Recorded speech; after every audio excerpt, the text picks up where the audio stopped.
The recent controversy coming out from the discovery of cash at the residence of Delhi High Court, Judge Justice Yashwant Varma has ignited the long-last discussions over the judicial appointments in India. This debate has been ongoing since the establishment of the judiciary system and with many changes over the decades. The National Judicial Appointments Commission, NJAC, Act was a very important discourse in this matter, but the reformation of the appointment process was struck down by the Supreme Court in 2015.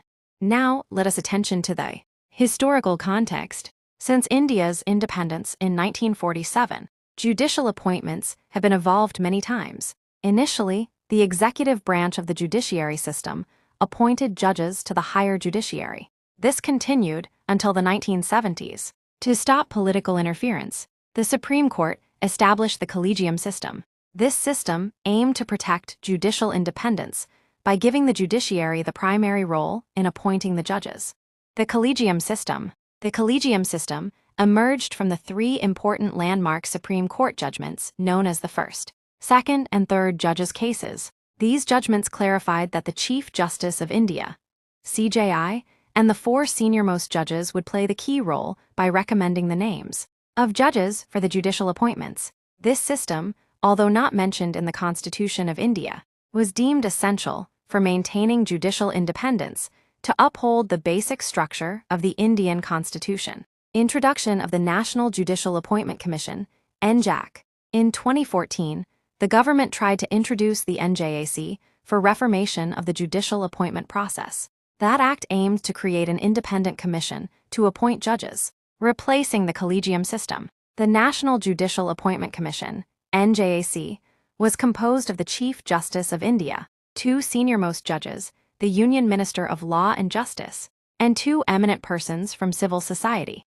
This composition aimed to balance between the judicial independence and with the executive input. Supreme Court's verdict on NJAC. The Supreme Court rejected the National Judicial Appointment Commission, NJAC, Act in 2015, declaring it unconstitutional. The court argued that the veto power granted to non-judicial members could undermine the judicial independence.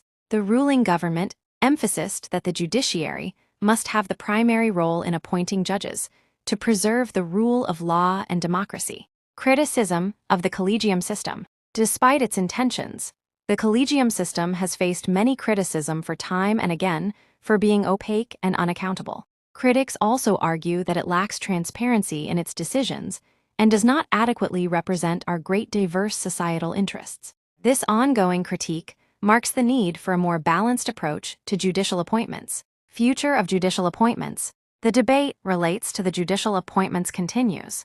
There are a lot of demands for reformation that could include negotiating the veto power in the National Judicial Appointment Commission, NJAC, or enhancing the collegium system's transparency. The challenge still remains to find a system accepted by all that preserves judicial independence while ensuring accountability and representation.